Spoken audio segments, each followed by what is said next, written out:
What is art, really? I was asking myself this question last week as I continued to make what I before thought was remedial art. The more this question sat with me, the deeper the answer has gotten.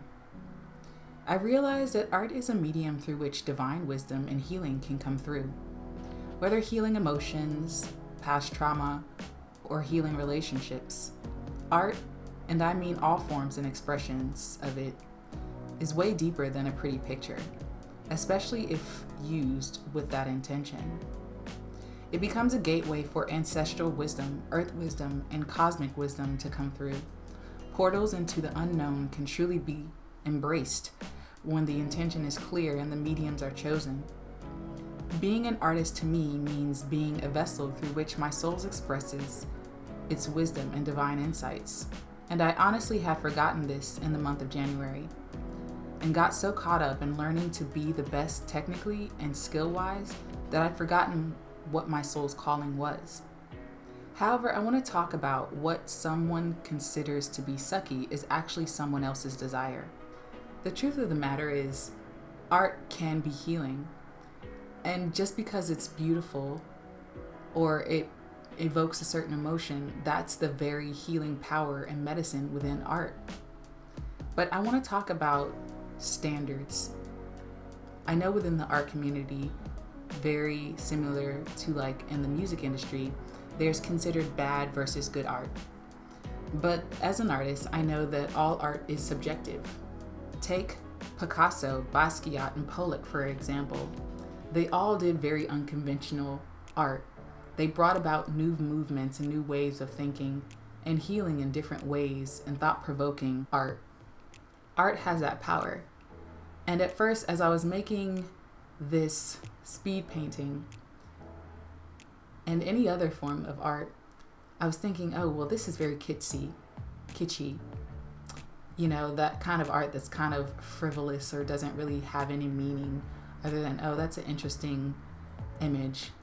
And I've been following a lot of new YouTubers and other artists just within my journey. And I started to notice that some of the most popular artists here on YouTube or any other social media platform aren't necessarily what the industry might deem to be the best technically skilled artist. And so that brings me back to this speed painting. It started to make me think that, you know, I'm going to start being intentional with what I'm creating. And being intentional, not only, I want to create a pretty picture, but I want my art to actually start to stand for something and or mean something or experiment with a new technique and or emotion that I'm trying to evoke. And so for me, art is now just that, a tool, and it's always been that really, a tool to help me express myself, a tool to help me explore different aspects of my own psyche or curiosities that occur. But it's also, to me, it's about being intentional.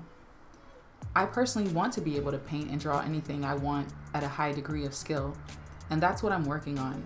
And I think that's what I got caught up in the month of January. And I have another video that I'm going to talk about that, where I talk about the difference between skill set versus creative expression. But for now, if I choose to do a kitschy type of art or abstract art that looks like a 5-year-old did it, it's because I did it intentionally and want to express myself in that style because I love it, not because I can't do anything else. If you think about Picasso, his later works, you would think this person has no art training whatsoever. But if you look at Picasso's earlier works, you'll see that he was very, very skilled as an artist. He was classically trained. Other artists that do very stylized art that I don't consider very difficult to achieve also were trained in the traditional realism as well. And so, to me, art is not only an extension of my soul's expression, but being able to express myself in the way that I want to express it, I think is where the skill set comes in. So at this stage, I'm going for mastery, but embrace my skill level as well as the many different art styles that I'll explore throughout my art journey. So that's really what I really wanted to talk about in this video. It's very different from when you think, oh, well, this person really has no art skill. And granted, because I am relatively new at digital art, being able to sketch and things of that nature isn't as hard for me. I'm not quite the skilled master that I want to be, but I can sketch basic ideas and thought forms in the form of being able to get out my ideas. But all this comes down to is, what do you consider to be good art? Like I said before, it's just really subjective. It's all subjective. Some artists who are very popular and who amass a great following aren't what I would necessarily say the best technically skilled, or it doesn't take much technical skill to achieve the type of art that they create. But does that mean they're any less of an artist? What is an artist? It comes back down to the definition of an artist, right? So for me, an artist is a gateway or a portal of healing. And that healing could just be simply bringing a smile to someone's face, or making someone think a little bit deeper, or catalyzing or inspiring others. Healing happens in all shapes, forms, and sizes. But for me, an artist is that, simply a healer. But coming back to the point of being technically skilled at what you love to do so that you can express yourself to the degree that you want to be expressed, that's what I'm focusing on simultaneously. So the question is, how do you know when you've arrived, right? How do you know when you've gotten to the point where you can technically do anything artistically? And I think that's really also subjective. But for me, the standards is I can render anything that I can see to a high level of degree. I'm not really interested in hyper realism per se, but I definitely am interested in high realism, where I can render anything that I see with my mind's eye. If I can take a picture or plein air art, that's the degree that I want to get to with my art. But I think it's like when you have a creative idea and have a skill set to render it and bring it to life to your own liking and personal taste, that's when you've technically arrived. And so that's what I'm personally working on. So in this piece, however, I intentionally wanted to make it a cute illustrated style. But as I grow, I know I'll definitely incorporate more realism into later pieces or styles that I explore as a visual artist. So let me know in the comments below.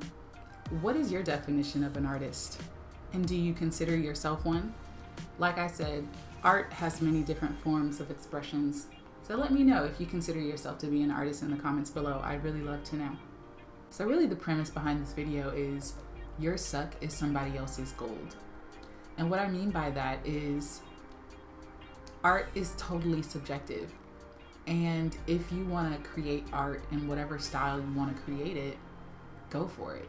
Because someone, or even more than just someone, will end up liking it. So even as I'm doing this sort of illustrative style in this video, ultimately this isn't the style that I want to land on, at least right now. It's one that I just decided, hey, I want to explore and see if I can achieve this sort of cutesy illustration style. And I did. But ultimately, is this where I want to land? No. Do I think it's bad art? No, I think someone will enjoy it. Matter of fact, I've had a couple people say they liked it. But ultimately, I think it's about being intentional as an artist. Because I think that's what an artist is someone who intentionally creates work, bodies of expression that expresses something. It might be an emotion, it might be a message, it might be healing medicine, whatever it is. It's creation with an intention. That's what I consider to be an artist. And so even though this painting, digital painting, isn't necessarily where I want to land, it's something that I chose to explore for now. And I'm okay with that. Ultimately, I want to be able to create whatever I want to create and divinely download messages through my art so that it is healing and intentionally creates catalyzing and inspirational reactions within people. So that's the ultimate goal for me. Let me know in the comments below, if you're an artist, what is your goal as an artist? I'd love to know. So I call this piece Home Alone Adventures. Let me know what you guys think about it in the comments below. I was definitely going for a cutesy, illustrated style. See you guys in the next video. Want to join me on my journey? Then join my community. You'll get access to free music, not streaming anywhere, free art, and more creative and personal updates about my life and creative journey. Want to support me in my artistic endeavors? Then please consider becoming a patron at rachaelalexander.com/playground. Thanks so much for watching this video, and if you enjoyed it, then please give it a like and subscribe if you haven't already for more videos about my life, creativity, spirituality, personal development. I'll see you in the next one. Peace.